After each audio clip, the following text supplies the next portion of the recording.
Bagaimana lu lihat kemungkinan terjadi leg kedua? Bagaimana peluang Indonesia untuk bisa lolos ke final lagi? Atau kalau seandainya dia pengen efek kejut gitu, apa ada kejutan lain, ya Spaso. Spaso. Enggak lah. Bukannya gue jumawa ya, tapi setelah melihat leg pertama, Vietnam biasa aja sebenarnya. Ya. Kita aja ketakutan atau enggak? Kita yang mungkin lagi di bawah form ya. Ya, mudah-mudahan sih pemain-pemain kita ini punya mental bahwa main di kandang atau main away sama aja. Gitu.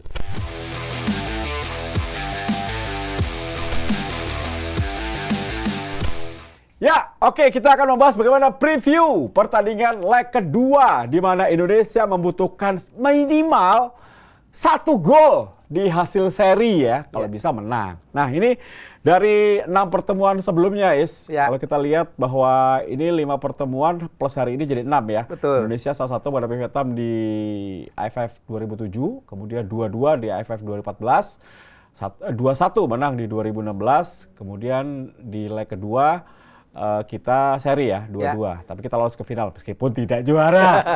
Oke, kemudian di 15 Desember 2021 kita 0-0. Dan hari ini juga 0-0. Jadi 6 kali kita sebenarnya unggul nih di AFF ya. Iya, memang kalau sebelum datangnya Opa Pak Hang Seo, gue sebut Opa karena memang udah layak jadi Opa lah.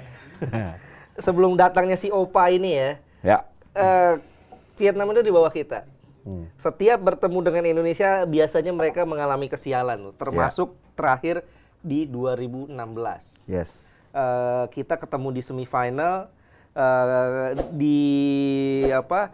GBK kita menang 2-1 dan di leg kedua 2-2. Kita lolos ke final. Meskipun nggak juara. Kalah. Udah biasa bukan? 6 kali. Ya. Nah, tapi setelah Pak Hang Seo datang 3 kali pertemuan kita tuh nggak pernah menang di level senior ya. Kita tidak pernah menang, bahkan sempat dibantai 0-4 di Hanoi ya. Simon McManamy.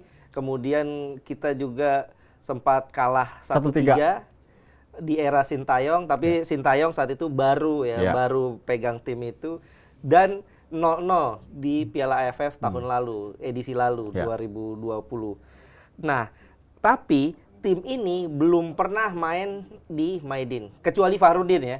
Kecuali Fahrudin. Sementara yang lainnya belum pernah main di Maidin. Dan terakhir kita main di Maidin 2-2 di Piala AFF 2016. Artinya memang mudah-mudahan sih pemain-pemain kita ini punya mental bahwa main di kandang atau main away sama aja. Gitu. Tapi menurut lo, ini gini nih, sekarang kita hitung-hitungan lah ya, hitung-hitungan. Oke, harapan kita pasti tentunya penonton Tes Plus TV juga hitung-hitungannya pengennya menang. Karena meyakinkan udah nggak usah seri atau apa, menang gitu, lolos. Kalaupun seri, ada gol, kita lolos. Betul. Nah, agregat kan. Nah, menurut lo seperti apa di leg kedua nanti dan apa strategi harus dirubah ataukah sama ataukah beda? Kalau gue pikir kita main dengan gaya yang sama ya. Karena dengan gaya yang sama kita sudah bisa mengunci permainan Vietnam dengan pola 3-4-3. Kalau defense itu 5-4-1, ini menurut gue permainan yang paling cocok buat tim nasional Indonesia, terutama menghadapi lawan yang punya kecepatan seperti Vietnam. Dan ini kan juga sukses diterapkan oleh Sintayong di kualifikasi Piala Asia 2023 lalu kan. Bagus mainnya. Mainnya bagus. Dan tapi ya itu satu kuncinya, kita harus bisa memaksimalkan setiap peluang yang ada gitu. Jangan banyak-banyak buang peluang lah gitu loh. Artinya kalau finishing touch bisa dibenahi, gue yakin paling enggak ya, kalaupun kita nggak menang, kita seri dengan bisa cetak gol. 1-1, 2-2, 3-3 kita lolos. Ya, bukannya gue jumawa ya, tapi setelah melihat leg pertama, Vietnam biasa aja sebenarnya. Kita aja ketakutan atau enggak, kita yang mungkin lagi di bawah form ya. Kalau kita lagi bagus kayak waktu kualifikasi Piala Asia, menang sih harusnya. Iya, sayangnya gue melihat ada yang kurang sih memang. Nggak ada Dimas Derajat sama Irfan Jaya gitu. Kalau ada 2 orang ini nih, 2 orang yang biasanya bikin jadi pembeda nih. Kalau Irfan mungkin menurut gua udah ada gantinya, Dimas Derajat yang belum ada gantinya. Iya, tapi ya memang Irfan banyak gantinya. Tapi paling enggak Irfan ini dia bisa kadang-kadang dia bisa jadi pemecah kebuntuan gitu. Marcelino menurut gua bisa. Beda lah, gayanya beda. Karena Marcelino ini kan lebih sering pegang Tuh bola. Yakob, tuh bisa. Gue belain, tenang aja. Nah. Iya. Artinya kalau seandainya kita ada Irfan Jaya, strategi dan pilihan Banyak buat ya? Sintayong lebih banyak gitu. Ya, ini memang menurut gue mungkin lebih pastinya karena tidak ada Dimas Derajat sih. Ya, Ini betul. kalau ada Dimas Derajat, Dendi aja dipaksa jadi false nine. Betul. Tapi bagus mainnya ya. Bagus, Dendi bagus. Ya, ini pertanyaan berikutnya adalah apakah Indonesia akan memakai 3 pemain belakang lagi bermain di kandang lawan dengan formasi yang sama ataukah ada pemain yang akan diganti menurut lo? Ada, pasti ada yang Ada? diganti. Jadi nggak Tapi 11 ini ya? Nggak 11, tapi tetap kalau feeling gue tetap dengan pola 3-4-3 atau kalau lagi defense 5-4-1. Oke. Di belakangnya kalau menurut gue tetap 3 orang itu sih. Kiper lu, Nadeo? Kiper pasti Ya. Nadeo lah. Siapa tahu lu Periandi. Oh, ya, enggak. Nadeo, oke. Nadeo. Di belakang masih tetap sama tuh. Fahrudin, Jordi Amat, Rizky Ridho. Oke. Di sayap feeling gue kanan kiri tetap sama. Asnawi Ya, dan pertama. Arhan. Di tengah 2 holding midfielder tetap sama kalau gue maunya. Ya. Si Rahmat Irianto dan Mark Klok. Cuman bedanya di depan nih. Yang beda di depan tuh. Gue yakin kali ini Witan akan starter. Witan. Witan, Di kiri ya. Egy. Iya, Witan, Egy Oh, akan Egy, starter. Egy starter Betul, nih? ya. Oke. Gue yakin 2 orang itu akan starter. Depannya? Depannya, nah ini depannya strikernya ini ada efek kejut sih menurut gue. Bisa jadi dia memainkan tetap Dendi atau bisa jadi dia memainkan Rafli atau kalau seandainya dia pengen efek kejut gitu ada kejutan lain ya Spaso. Spaso. Enggak lah. Ya bukan tidak mungkin loh.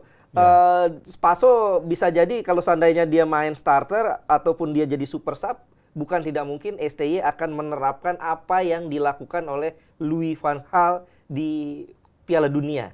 Oke. Jadi dia membutuhkan seorang striker tinggi untuk main umpan panjang. Umpan panjang kan kita tahu, Ya. pemain-pemain Vietnam kan posturnya nggak terlalu tinggi. Tapi cepat. Iya, tapi kan untuk duel udara, Iya. kalau ada Spaso di situ, kita Oke. bisa menang. Spaso bisa mantulin bola ke kanan, ke kiri. Ya, artinya bisa memenangkan duel udara sambil berharap pantulan dari Spaso akan diambil oleh 2 pemain sayap.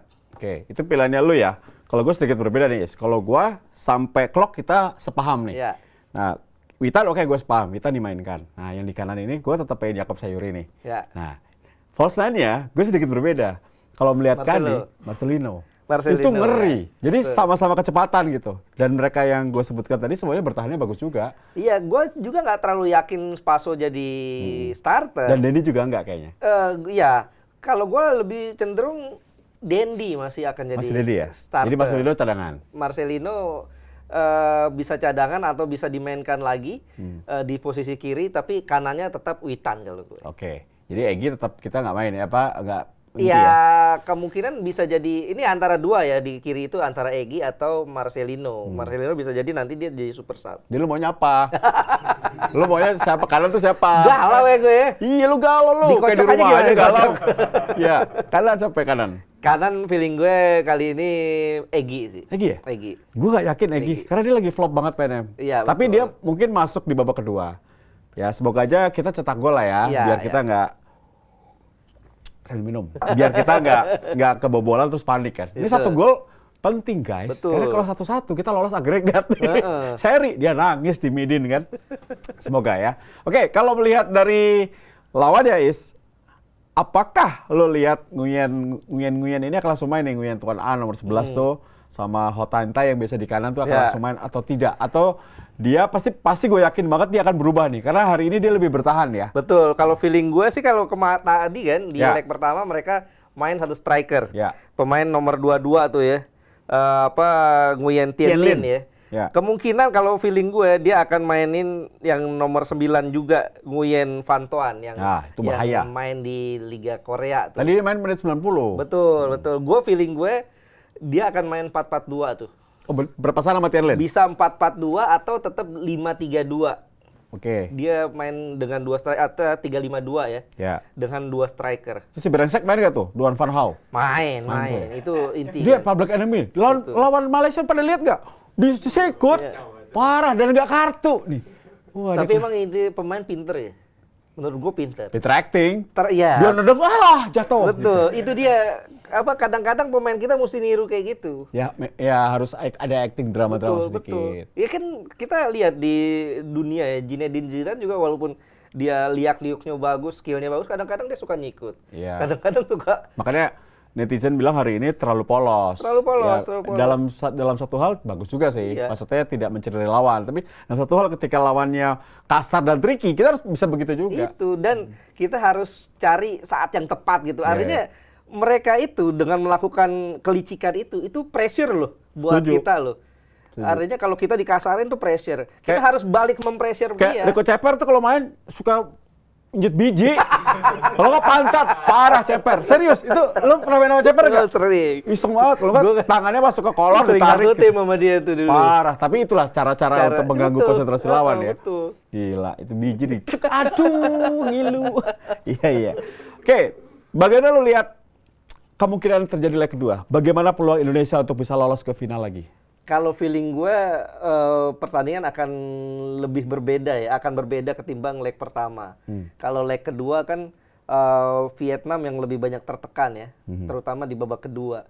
Di leg kedua feeling gue ya kita yang bakal lebih banyak tertekan, tapi mudah-mudahan kita tampil disiplin, tidak ada kebocoran seperti di leg pertama di belakang, dan kita bisa memperbaiki finishing touch di depan. Ya, Maidin ini 40.192 kapasitasnya. Ya. Mungkin penuh pasti ya? Penuh pasti. Pasti penuh ya? Penuh. Ya, ada 192-nya kita lah ya. 40.000-nya mereka, bisa gitu kan? Ya. Nah, ini memang di sana kita pernah tahun 2016 ya. Betul. 2-2. Tapi hanya Fahrudin yang main di sana. Fahrudin. Nah, semoga aja ini akan berbeda ya. Oke, lu prediksi lolos nggak, Is, sebagai lolos lah. pecinta tim nasional Indonesia? Gue feeling gue lolos. Meskipun STY tidak berhasil memperbaiki rekornya menghadapi Pak Hang Seo bersama timnas, tapi lolos. Dalam arti dia nggak akan pernah menang lawan Pak Hang Seo. Betul, tapi lolos. Oke, apa yang lu yakin? Ya, feeling gue. Karena hari ini mainnya seperti itu. Karena hari ini main seperti ini, artinya si STY udah melihat bahwa inilah caranya untuk menahan gempuran Vietnam. Dan gue berharap sih nanti kan Vietnam otomatis main di kandang, lebih bermain menyerang, bermain lebih terbuka, dan ini kesempatan buat kita curi gol. Ada ruang kosong. Di daerah pertahanan mereka. Betul. Ya. Tadi aja banyak loh ruang kosong. Banget. Tapi kan mainnya di GBK. Iya. Tuah GBK loh, gila, keren banget. Kuncinya mental. Kalau mental kita bagus kayak tadi, di belakang ya secara permainan, dan di depannya lebih tenang, lolos. Ya, semoga, amin. Gue juga yakin, gue sih ya melihat Indonesia nggak akan menang. Ya. Tapi kita bisa cetak gol seri. Jadi kita lolosnya sebagai, sorry ya, gue realistis sih, jangan maki-maki gue nih di kolom komen. Ya, mending subscribe deh, jangan maki-maki gue. Iya dong. Soalnya gue kemarin tuh ngomong katanya sotoy gitu. Tapi bener kan hari ini seri gitu. Sama nggak mungkin menang tuh karena melihat memang rekor kita sepak bola nggak jauh dari rekor ya. Betul, nggak jauh statistik itu harus kita lihat juga ya. Ya kalau menang alhamdulillah. Tapi kalau enggak ya mending seri cetak gol ya. Jangan cari 0-0 nanti perpanjangan waktu. Iya, kalau perpanjangan waktu ngeri. Iya, gue pulang lama masalahnya. Gue tugasnya 9. Gak malah perpanjangan waktu penalti gak apa-apa, gue ikhlas tapi menang yang penting. Menang. Oke, Is, makasih Is ya. Semoga harapan kita Indonesia lolos ke final. Amin. Nah, jangan ngomong juara dulu. Iya. Karena apa? Karena kita bikin konten lagi nanti. Kita bahas nanti. Enak aja mau nonton semuanya, subscribe dulu ya kan. Oke. Makasih ya Is. Makasih teman-teman udah menyaksikan Tes10 TV. Tentunya harapan besar dari seluruh masyarakat Indonesia bahwa kita akan bisa melewati pertandingan tanggal 9 nanti. Kita main di Maidin Stadium, kandang dari Vietnam pada pukul 19.30 waktu Indonesia bagian Barat. Jadi yang hari Senin, yang mungkin pulang kantor buru-buru aja, bos saya mau pulang bos, sakit perut bos, gitu pulang dulu, jadi sampai rumah bisa nonton bola, gitu. Oke, jangan lupa subscribe sekali lagi. Udah 41.000 nih, luar biasa, dalam beberapa bulan naik cepat. Nah, semoga lebih cepat lagi, bisa 50.000, 70.000, 100.000, semakin banyak lagi yang bisa kami berikan untuk teman-teman di Tes10 TV. Tio Nugroho, sign out, terima kasih. Bye.